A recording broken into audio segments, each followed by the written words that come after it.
हे बुढ़ऊ का ओकरे चिंता में रात दिन पड़ल रहला पटोहिया के यहाँ। अरे ओके गईले मजे का दिन होगल प्रधान जी के यहाँ। हाँ तू ओकरे टेंशन में न खात हवा निक से न पहिनत हवा न ओढ़त हवा, कौनो टाइम में 9 रोटी खात हवा, कौनो टाइम में 10 रोटी खात हवा। ऐसे खइबा त का दिन जिया बाटू। ए बूढ़ी खानावा ना खा जाता तो कैसे खाई? 9-10 रोटी खाली दबाव में खा जाए लगी तो टेंशन ना होगा। अरे नाही बुढ़ऊ खैले जा। हाँ वो क्या आवत है पालकी माई। अरे हीरा जी जियत रहा। अरे हमार लाल तू आ गईला। अरे हमार हीरा बैठा। जियत रहा हीरा जियत रहा। करे माई बाबूजी के मुंहवा कैसन मुरझाए के अथु मतिन भयल? किथुन मतिन भयल? अरे मिथुन मतिन भयल और कैसन भयल? अरे हीरा काट होके बताई जब से पटोहिया चल गई कि पता न कब गोविंदा से मिथुन हो गई है। पटोहिया चल गई? हाँ करे माई कहाँ गई हमरे औरतिया? देखा हीरा तू ही ने कहला वो समैया में कि प्रधान जी के सथवा भेज दा त हम भेज देहनी ना प्रधाना जी के यहाँ रहली। हाँ देखा था वही के चक्कर में न बुढ़ऊ कैसन हालत भइल हिया। हे बाबू जो आ गेली त चल के आओ के अब बोस लिया देबे त हमर शरीरिया सिंहुर जाई। अरे हमारी मैया तब से वही जन हेरी माई। हाँ हीरा तब से तो वही जन पड़ल हिया। ए हीरा चलाओ के लिए ले आवल जा। हे बुढ़ऊ चला त। हाँ चला। ए बुढ़ऊ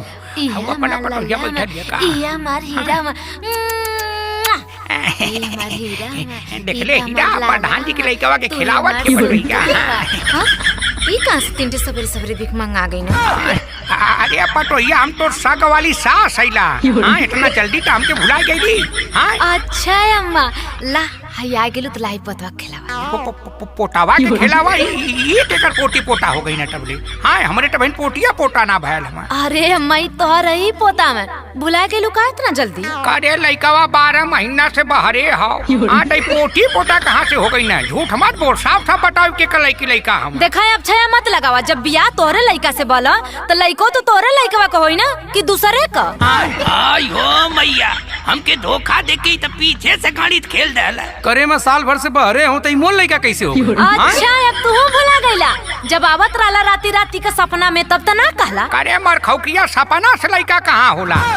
ई बतावा ऐसे अनुर के कर हवा? हमरे लइका का बियाह हमार कैसे बोला? हमरे लइका से। ताई पोतवा के कर रही? हमार पोटा हमार कैसे हो गए? काहे ना होई? अरे हमारी मैया ये हीरा देखला पूरा गांव पूरा में इज्जत खाई गई पुटमोनी। ये पूरा लइका पढ़ाने का लगा था ओकरा ही मटिन पढ़नवा मटिन सकल मिलत है तो पूरा इज्जतिया खाई गई। आज के बाद पुटमोनी तो हमारे खातिर मर गईली तो यही जनव रहबी तो के केहू ना पूछी। हे बूढ़ी अब जा लिया के दे दाब हम खाई के इधर मर जाए। अभी याद दिन देखाई के रह गया लाला। ए बुढ़िया तो साफ साफ बता त काल का चाहती अब छया मत लगाओ हमको। ता पुटमोनी हमरे घर में कदम ना रखबी। ले सुन हम का कहल चाहत हैला बताओ।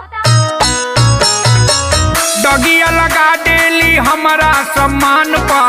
डगिया लगा देली हमारा सम्मान पा। जोरे सटा भटारी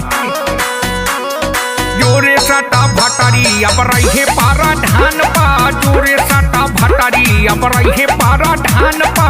जोरे सटा भटारी गाम ऐसन कैली आइल खानदान पा। गाम ऐसन कैली आइल खानदान पा।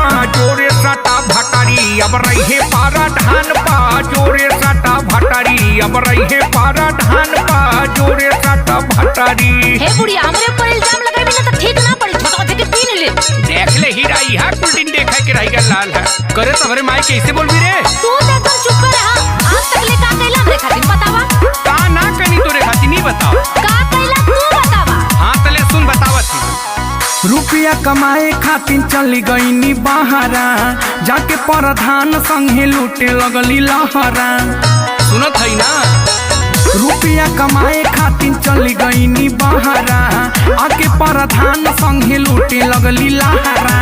घुसी खाती तोरे हम खेली गईनी जान पा। घुसी खाती तोरे हम खेली गईनी जान पा। जोरे मुँह मरनी अब रहे प्रधान पा।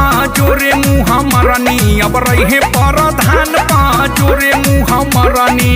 करे पतोहिया ई लइकवा प्रधान के कैसे पड़ गया?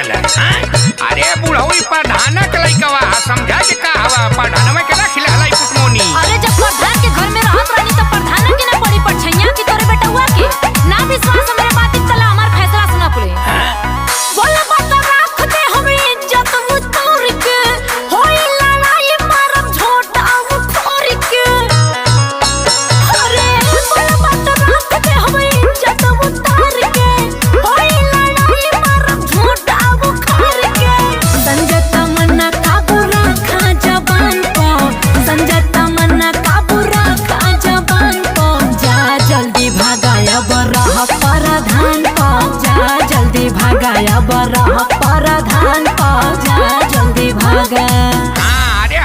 बता रहा तो प्रधानवा के रखले है। अरे जा जा जा, हम प्रधानवा के रख ले जा। ए पतो यमा हूँ जाओ। नहीं नहीं, तुम जा, लड़का खेले जा।